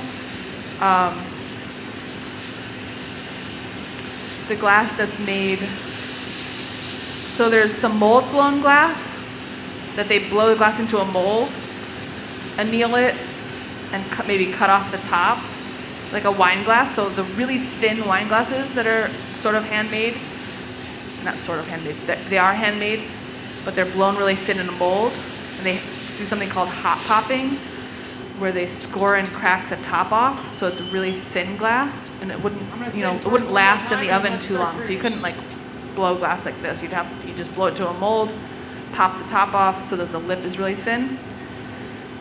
So they blow it into the mold, anneal it, hot pop it, fire polish just the edge.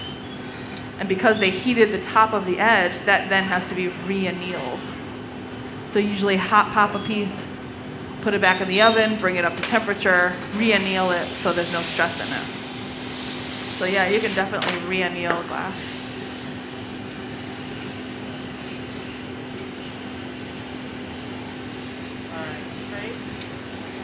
Okay, so they're going to start putting things together. There's the rocket and the octopus. This is where things are going to start to get tricky.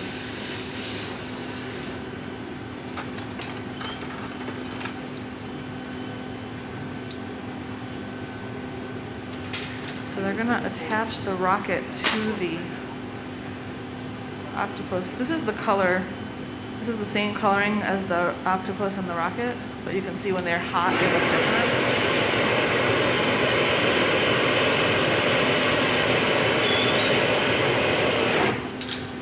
So all the little video clips and things that you see on our social media, that's Amanda. She's taken all these pictures. She puts those up on. So in a few days or a week or two, you'll see this video that she's filming right now. Helen's going to take the rocket. George is going to take the octopus. Chris is going to step outside the bench. You good?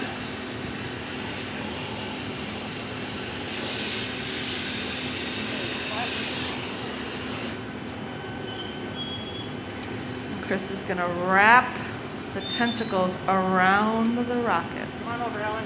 He puts on a Kevlar glove and a leather glove. The leather glove is going to protect his hand from the heat. The Kevlar glove is going to allow him to hold the glass. That's good, George. You want to just slump towards you, Ellen? Yep.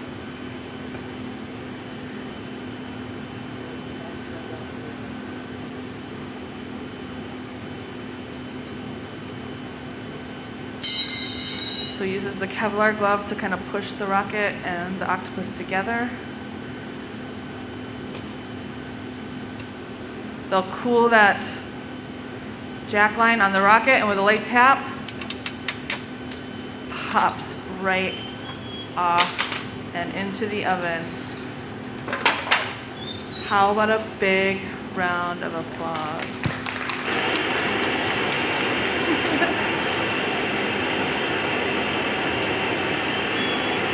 I can tell you that is a really stressful step for the gaffer, which that's Chris, but so he's probably, I think he knows his team is, they know what to do.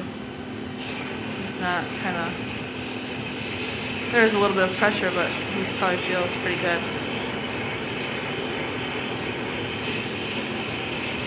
So now all those tentacles that aren't already stretched out, those have to start to stretch out now.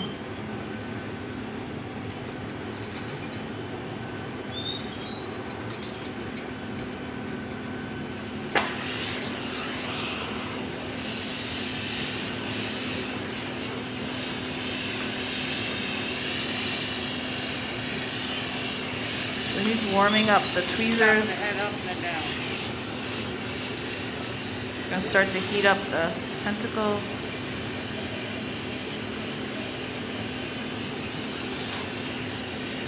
So Helen's standing by. She might, if George starts to feel that punty is not moving too much and it feels cold, he'll ask her to use the torch on the punty.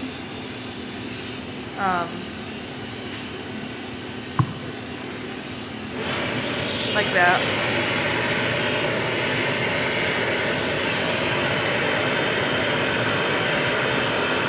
And he'll start to heat up one tentacle at a time and stretch him around the rocket.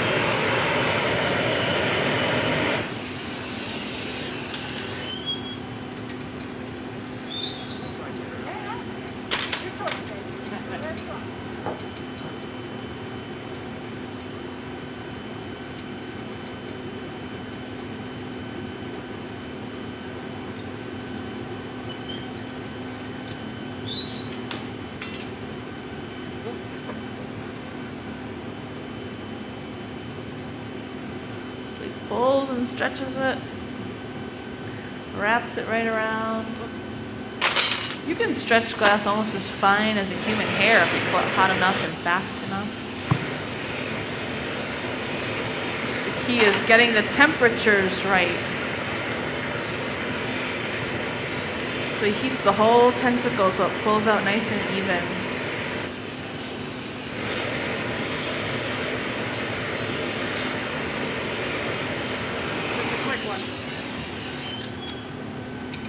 So even though George is flashing the piece, Chris is still very much in charge. He said just a quick one. So George knows to go in, just get enough heat to keep everything warm, and then comes out.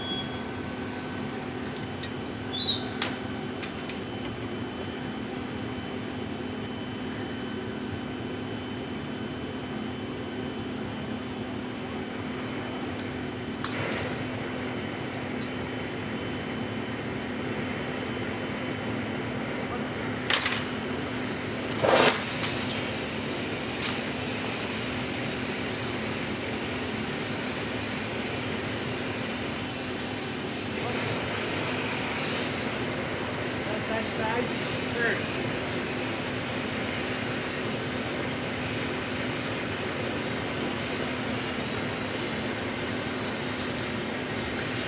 So as you see other demonstrations today, you'll see us make a vessel or a pitcher in, 15 minutes or so?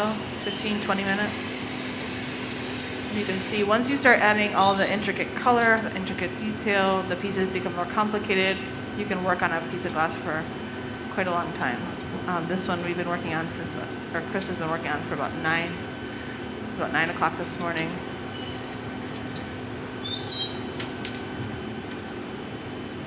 He'll probably finish up in the next 10 minutes or so.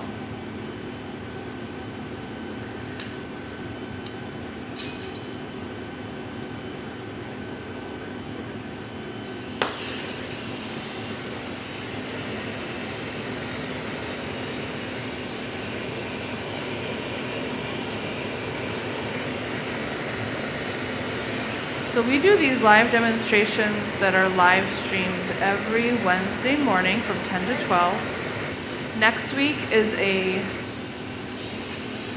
program we call You Design It, We Make It. It's basically just what it sounds like. You can submit a drawing. And maybe we will make it out of glass. We only pick one a week. And this week's theme is Luck of the Irish, because I think it falls right on St. Patrick's Day. It's what you find at the end of your rainbow. Oh, what you find at the end of your rainbow. We'll choose a design on Monday. And so they have to be emailed to our team before, I would say before Sunday morning at the latest. And do we know who's making the piece next week? Helen? Maybe Helen or George? Maybe Chris? We'll choose a drawing. And if it's chosen, we will call you. You can either come to the museum or you can watch virtually online. So that's fun. We alternate between, this is a Bring the Heat demonstration with one of our gaffers as the guest artist. And every other Wednesday it's the You Design It, We Make It thing. And we usually try to do, fun sculpture kind of thing.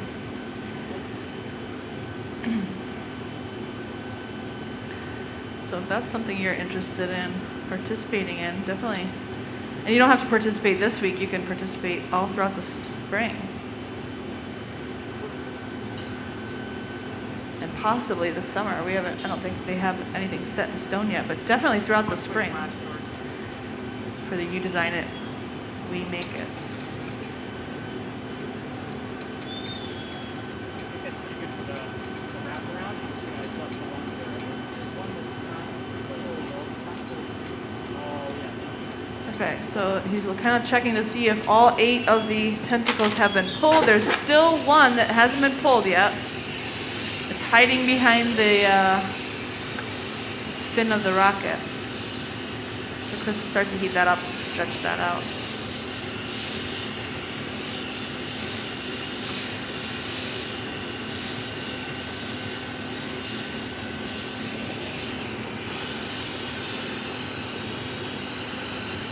This piece will be for sale if it comes out of the oven and Chris likes it. I think if he decides, we'll put this in the shops. So this is one of the few pieces that you do have the ability to purchase that we make here, the hot glass demonstration.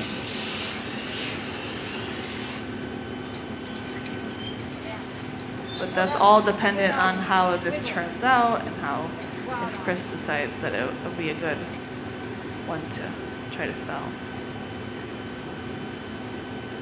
The video will also be posted to our museum's YouTube channel, so you can watch this in years to come.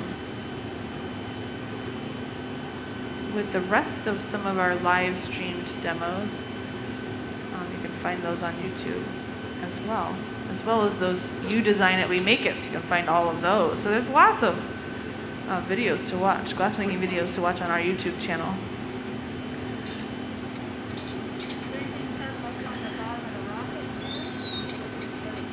Okay, so this is getting really close. Probably just gonna do some finishing touches here.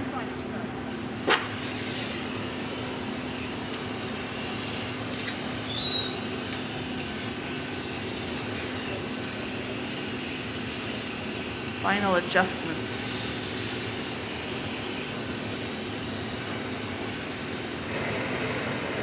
I like the one tentacle that's wrapped around the fin. I think that's a cool detail.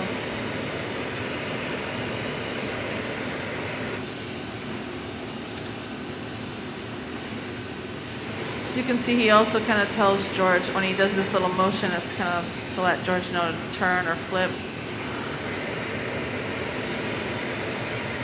So glassmakers who work together often don't really have to have much verbal communication. You can just use little movements.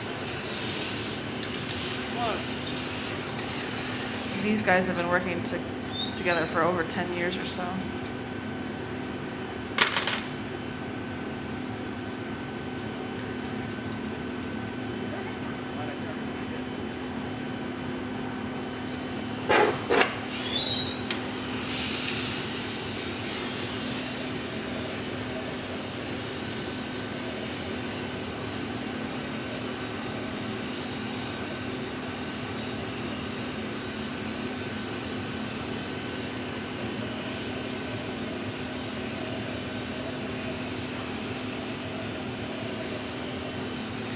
So as we talked about earlier, this piece is going to go through a slow cooling process called annealing. And Chris said 24 hours for this one. So the annealing ovens are the ovens on either side of the stage. Got big ones, small ones, multiple ones, because every night one of them has to come down to room temperature. We need one for the next day.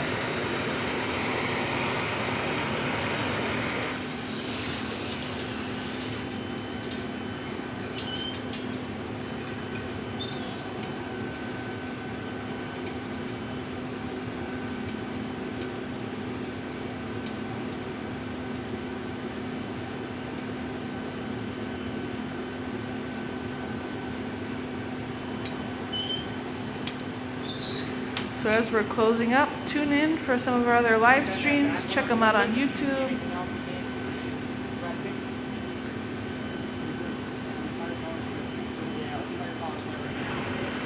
Come visit us at the museum. If you do plan on visiting us at the museum, please do make a reservation. It allows us to keep track of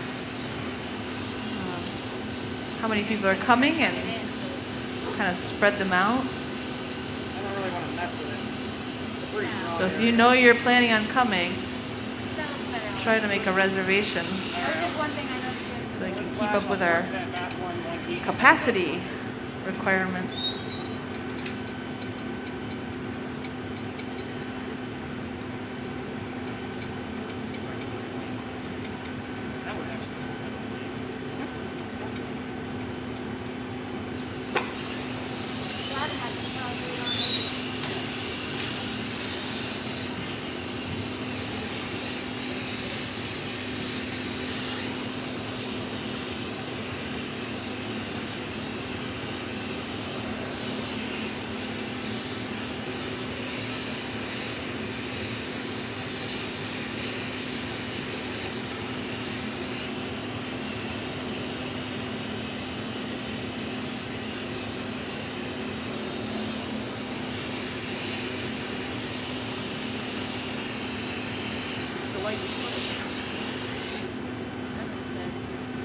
Alright.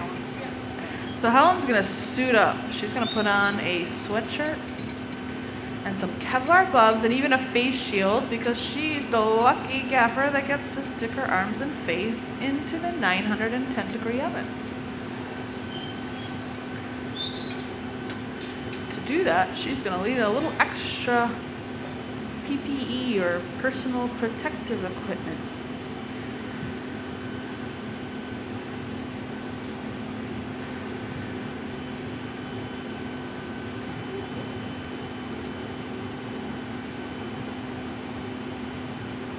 One more and let's straighten. Good long flash, I'll straighten the tips of those and then I'll pull them. Alright, he's going to start to straighten everything out. He's going to add a little heat to the punty connection that they're going to break the glass on. So we always like to add a little heat to that so that it doesn't get too cold and crack and break.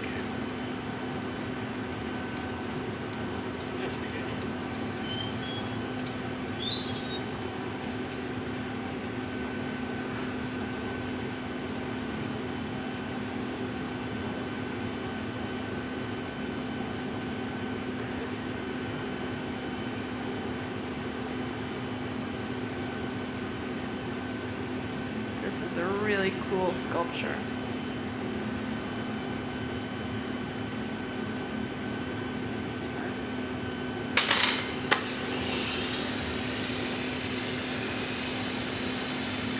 Now Helen warmed up the gloves. We don't even want to grab this with cold Kevlar gloves because it could cause the piece to crack. So she warmed those up. Chris is going to apply a little heat to the punty. And then we're going to break it free.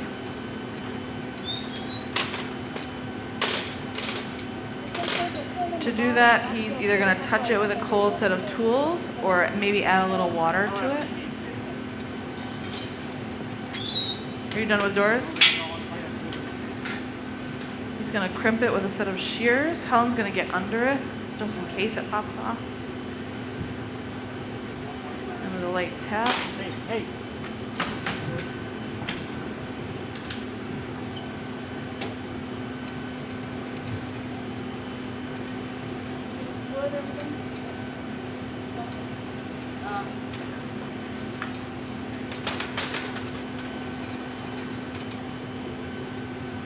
One more quick flash.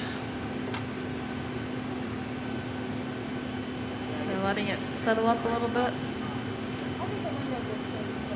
There's a nice shot. There's your last look. A few drops of cold water on the punty connection. Creates thermal stress. With a light tap, pops right off. It'll soften the sharp edge. And into our slow cooling oven, where we can get a closer look at this beautiful piece in 24 hours. How about a huge round of applause for Chris Rochelle, Helen Tegler, George Kennard, and the rest of the team.